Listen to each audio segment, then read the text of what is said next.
मी मन्मथ बसवण्ण स्वामी बाबळगावकर, retire police उपनिरीक्षक लातूर. आजचा विषय आहे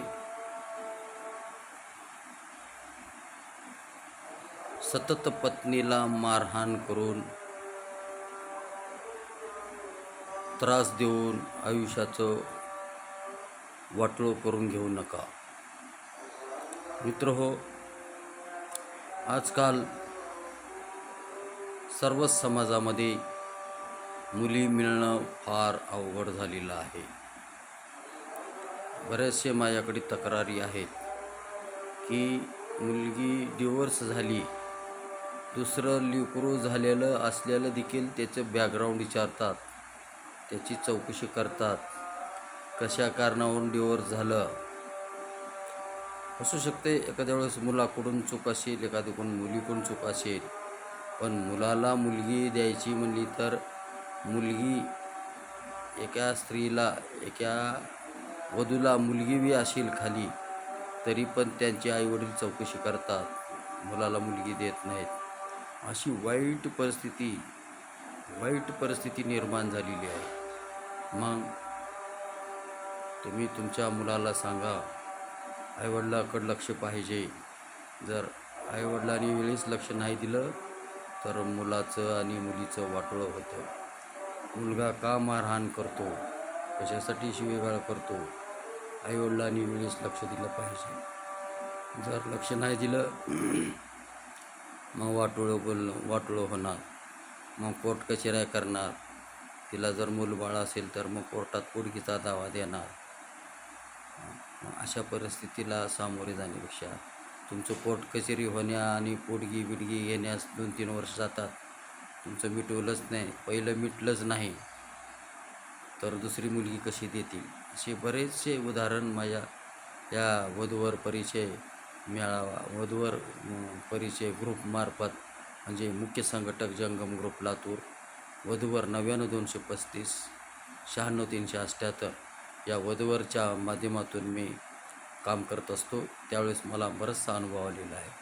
म्हणून सांगतो की वधूला वराने म्हणजे पत्नीला त्याच्या पतीने वेळोवेळी टॉर्चर करणे, वेळोवेळी मारहाण करणे, भाजीत मीठ नाही, वेळेवर जेवण दिले नाही, आल्या जेवण वाढले नाही, अशा थोड्या कारणावरून, भाजीत मीठ नाही, अशा थोड्या कारणावरून बायकोला मारहाण करणे, त्रास देणे.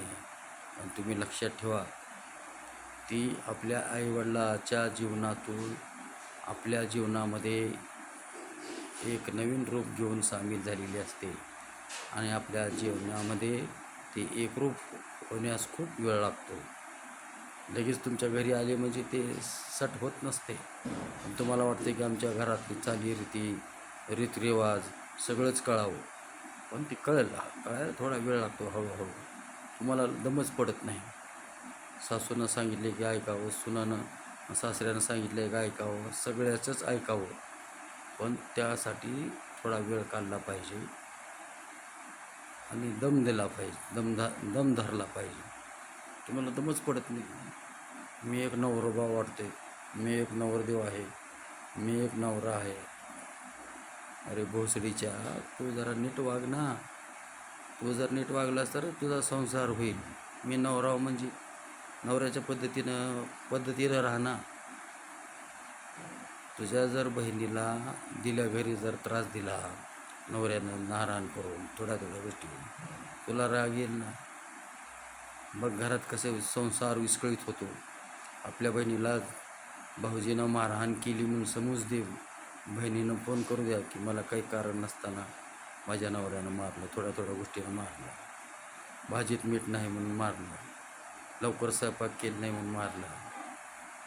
अरे मग त्यावेळेस कसं वाटतं.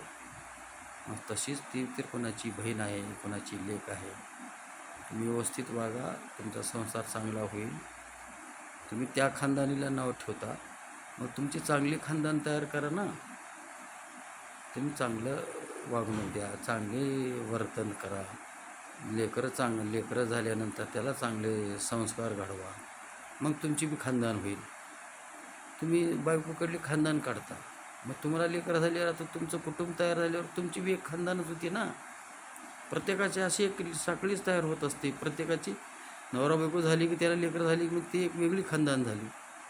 मग तुमची लेक मोठी झाल्यावर तुमची बी खानदान काढल्यावर कसं वाटेल?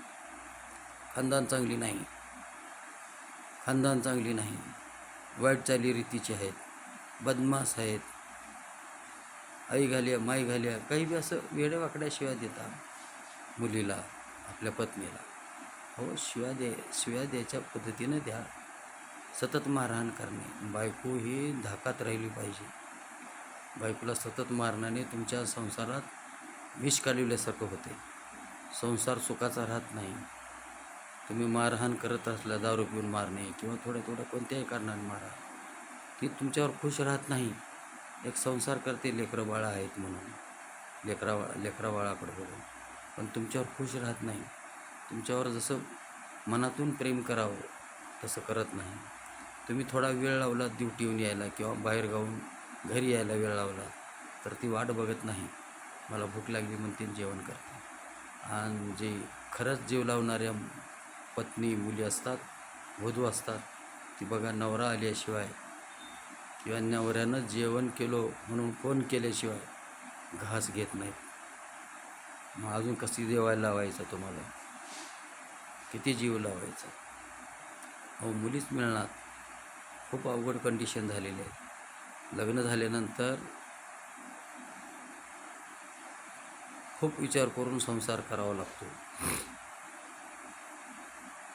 बऱ्याच ठिकाणी शेजारी पाजारी बघा कशा पद्धतीने वागतात, आपल्या सुनाला कसा वागणूक देतात, आपल्या बायकोला शेजारी मुलगा कसा वागणूक देतो. तुमचे मित्र बघा, त्याच्या घरी 2 घंटा बसा, किती प्रेम करतो. कविता, स्वामी आलेत आपल्या घरी पाहुणे, चहा कर बघू, असं म्हणून किती गुढीनं बोलतो आपल्या पत्नीशी. ही जोडी आली बघ, दोघं बी नवरा बायको, आणि ती दोघी येऊन बसतात, मग हे चहा करते, मग किती नवरा गुढीनं बोलतो. मग असं तुमचाही संसार सुखाचा राहू द्या ना. तुम्ही विनाकारण कशासाठी मारता पत्नीला आपल्या? तुम्ही खुश ठेवा पत्नीला, मग सतत मारहाण करू नका. तुमच्या पद्धतीनं कसं खुश ठेवायचे त्या पद्धतीनं ठेवून बघा. तुमच्यावर किती मरते बघा, किती जीव लावते. तुम्ही केव्हा येताल ते वाट बघते. अशा पद्धतीनं एक संसार, अरे संसार असा जीवनातला एक प्रकारचा आगळा वेगळा संसार बनला पाहिजे.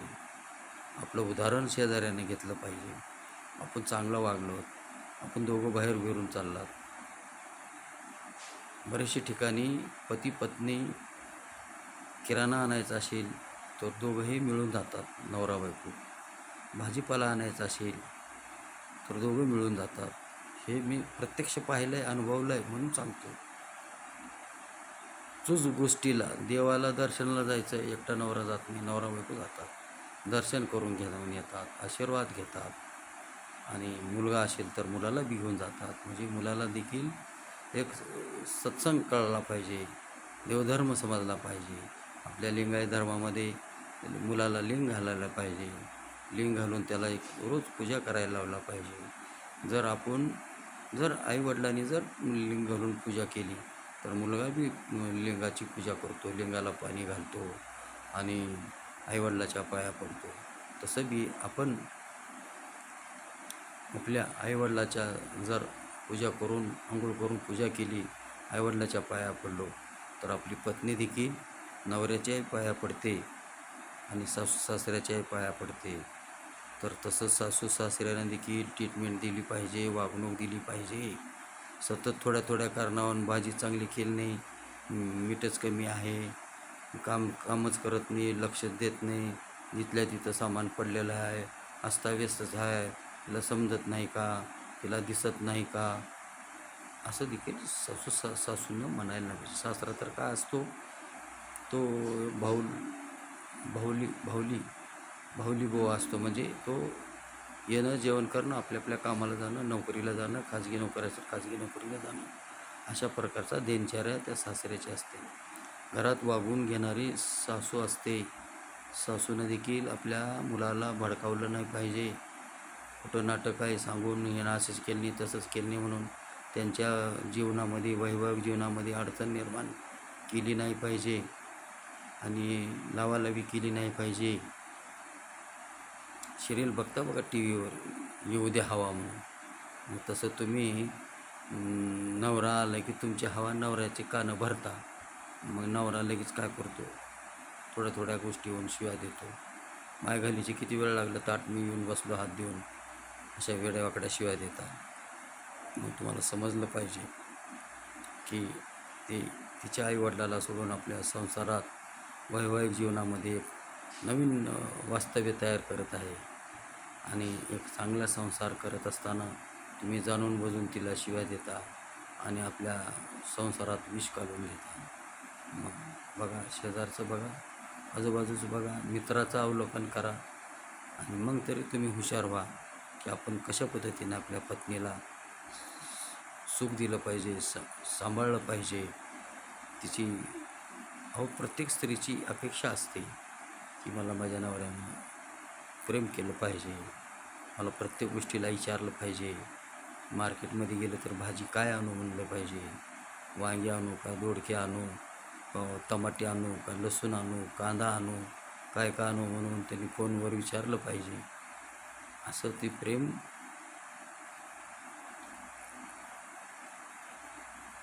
केलं पाहिजे. तुम्ही विचारलं तर तिचं प्रेम वाढते. मला प्रत्येक गोष्ट विचारल्याशिवाय माझी मालक काही करत नाही वाटलं पाहिजे.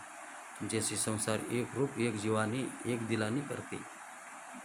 तिला प्रत्येक पावलाला किंमत द्या, प्रत्येक गोष्टीला विचारा, मान पान द्या. मग बघा तुमची किती इज्जत वाढते. आणि तुम्ही सतत मारहाण करा, मग बघा तुम्हाला वाढते पण नाका डोळ्या मोडातच. अशा पद्धतीनं तुमच्या जीवनामध्ये अडथळे निर्माण होतात. जसं प्रेम असावं तसं प्रेम करत नाही. मग एखादं लेकरू त्या तुमच्या नैराश्य जीवनामधून एखादं जर मूलबाळ झालं आणि ती जर वेडवाकडं झालं, त्याचे कारण तुमचे आहेत. पत्नीला खुश ठेवा. लेकरे येडे वाकडे पांगळे खुळे, कारण तिच्या मनातच नसतंय, नाराज असते ती. आणि अशा त्या नाराजीतून तुमचं उत्पन्न झालेलं बाळ ही वेडवाकडं, कमी बुद्धीचं, डोळं पांगळं, कारण ती खुश नसते ना. ते खुश नसताना, नाराज असताना ती संतती तयार झालेली असते. मग पुन्हा म्हणता याच्या मायला वर्षांनी कसलं जे बाळाला जन्म दिले की पालत्या पायाच्या, उताने पायाच्या, बी कुणाचं आहे? पुरुषाचंच बी आहे ना. मग ती बी कसं पेरायचं शेतामध्ये?